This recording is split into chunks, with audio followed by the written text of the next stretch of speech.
Starting this week, Ohio emergency departments are required to report non-fatal drug overdoses. Governor DeWine says it's another step to help fight the overdose crisis. Fentanyl is fueling a surge in deaths. I checked, and the CDC's latest final mortality data is for 2021.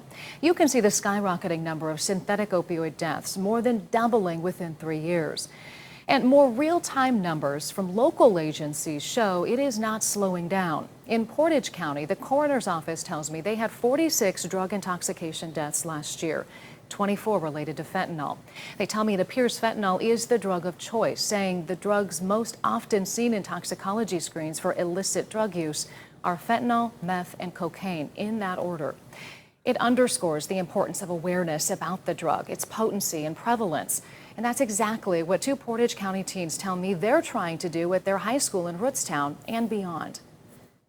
I really like the way we learn here, and I think it's a really good opportunity.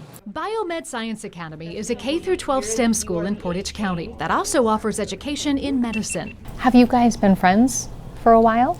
It's where I met 10th graders Lila Milligan and Riley Kirk. We actually met when we did the HOSA project last year. HOSA is an international student organization to empower and inspire our next generation of healthcare leaders. We've really just Click. Yeah. Every year, HOSA has a number of competitions to tackle pressing healthcare problems. Last year we did health education. We educated our grade on honesty in healthcare and why it's important to be honest with your healthcare professional. This year, 84% of teen overdose deaths are a result of fentanyl. the pair created a public service announcement to educate on the dangers of fentanyl. I learned just how much it affects teenagers, especially teenagers. Lila and Riley say they didn't know much about fentanyl before making this PSA, but learned a lot in researching for the project and are now eager to spread awareness among their peers and others. It was something that I hadn't really talked about openly with my friends until especially we started this. The PSA shows a student using social media to get something to help with anxiety or stress. Probably the biggest way kids get their hands on it.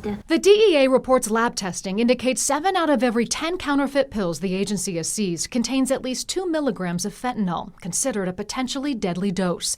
It's why they named their PSA Death in One Dose. It's not like when we were younger and they told you don't do drugs. HOSA advisors Lisa Bay and Madison Cambria say the PSA sparks a relevant and important conversation for kids, families, and schools. Talking to them less as, adult to student and more person to person. Being a trusted place to share questions or concerns, but they recognize a message can often be better received from a peer. A lot of kids will go and looking for drugs if they're stressed about a test. Which is why they say the PSA is a critical part of raising awareness among a new generation about one of the most dangerous drug threats facing our country. I think as young teenagers we think that we're just going to live forever all this time because I think all the time I'm like, what do I want to do with my life? I have so much time left.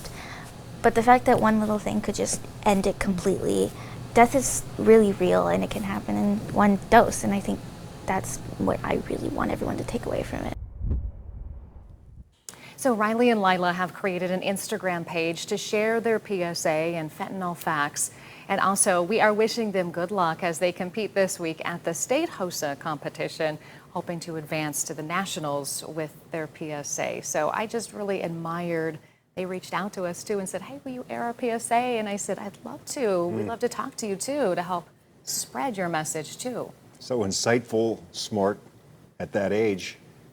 You almost have to be now, right? Right. Like they said, it impacts teenagers especially. Yeah, hopefully it's that next generation that can help solve this for us. And we grew up, it was just the Totally different. don't do drugs. Right. Totally different. Just say no. That was it. Yeah. And then on to the next topic. This is the next topic. Well, Katie, thanks. Another great job.